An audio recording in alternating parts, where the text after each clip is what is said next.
What's up, kind people of YouTube? My name's Ahmed, and welcome back to another review. Today, I want to talk about Stree 2, and yes, I watched the film. Okay, I watched it in theaters with my parents, and we had a lot of fun watching it. And I think that encapsulates what the film is. It's a fun watch, it's a comedy more than it's a horror comedy, and I think that kind of plays into the film really well. Of course, the cast of the film, the story of the film, how the film is shot, what it looks like, all of this play into the film a lot and make it a good watch. And if you compare it to Stree 1, like the first film, that is a far superior film in comparison to Stree 2. But at the same time, I think Stree 2 works as well, and it does well to expand on the story that Stree 1 laid down for all of us to watch. So let's talk about the film. Firstly, the performances. Rajkumar Rao, Pankaj Tripathi, Abhishek Banerjee, Shraddha Kapoor, all of them do a very good job in the film, and they elevate the film to what it is. The comic timing in the film is really good. You have a lot of fun watching the film. There are moments where I was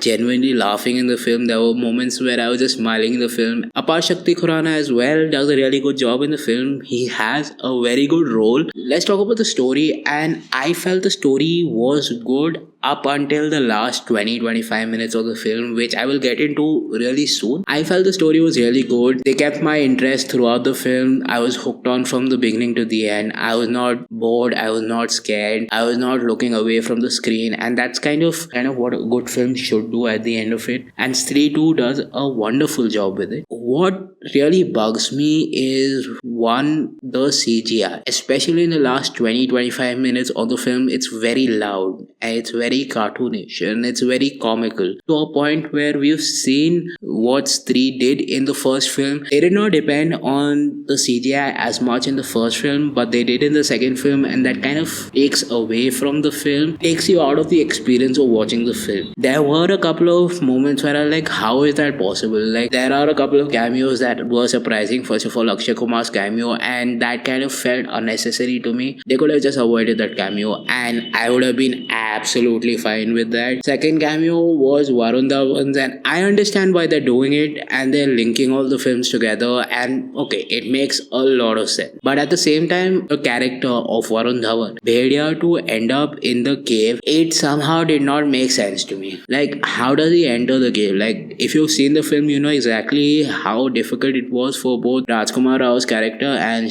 Shraddha Kapoor's character to end up in the cave, and this dude just showed up in the cave randomly right when the plot needs him to be. It made me angry. Yeah, that was very difficult for me to watch as somebody who loved the film up until then. Was it a bad experience? No, I enjoyed the film. I would definitely watch this film again. I would watch Stree 1 as well again. I would watch Stree 2 again. I would watch Bhedia again, and I would watch all these films again, no doubt. But what really takes away from the film is the ending of the film could have been much better. The CGI could have been done well. Up until then, the editing, the cinematography, the color, the dialogues, the acting were really good when compared to Munjia, for example, which I did review recently. If you haven't, go watch that review as well. So when compared to Munjia, Stree 2 felt like a better film, but at the same time, Munjia felt like a complete film because of how the CGI was done and how the ending was done. That being said, I would highly recommend you watch the film when it does come out. Peace, that's been my review, and see you in the next one really soon.